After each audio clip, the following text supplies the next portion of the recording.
Hôm nay học rất là vui, học nhiều kiến thức mới về marketing. Tôi đã mong chờ rất là lâu rồi và tôi biết đây là lớp học rất quan trọng, cho nên là tôi cảm thấy là cực kỳ muốn chờ đợi. Mình học được rất nhiều điều từ khóa học này và cảm thấy là rất dễ tiếp thu.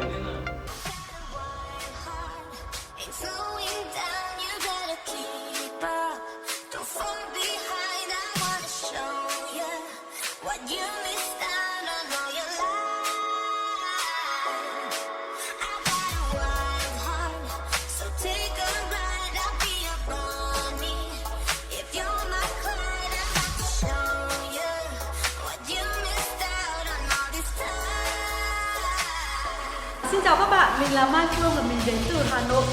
Đến từ Thanh Hóa. Tôi đến từ Hà Giang. Từ Đồng Nai. Tôi đến từ Đông Anh. Tôi đến từ Đà Nẵng. Tôi đến từ Hà Nội. Mình đến từ Hải Phòng. Tôi đến từ Đông Anh. Tôi đến từ Thành phố Hồ Chí Minh. Tôi đến từ Móng Cái. Mình đến từ Biên Hòa.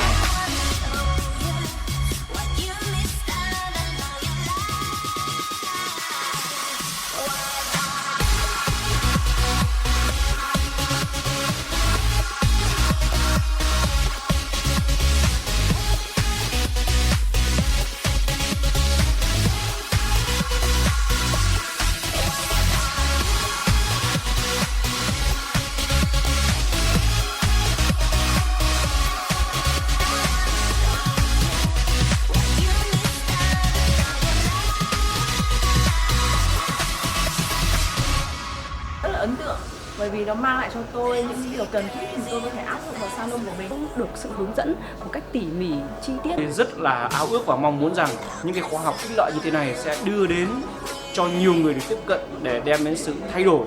Tôi trước đây không hiểu về cái khái niệm marketing là gì, nhưng nay tôi thấy marketing trở nên rất là đơn giản và thân thuộc. Khi mà đến với Empower thì em thực sự là em thấy mình được chăm sóc một cách rất là chi tiết và đầy đủ luôn ấy. Thì em thấy rằng là tất cả mọi người đều có thể tham gia. Điều mà mình thích nhất trong ngày hôm nay khi được học đó là biết về một cái kênh cụ thể để qua đó mình có thể tiếp cận khách hàng của mình, một cái ý đó rất là hay.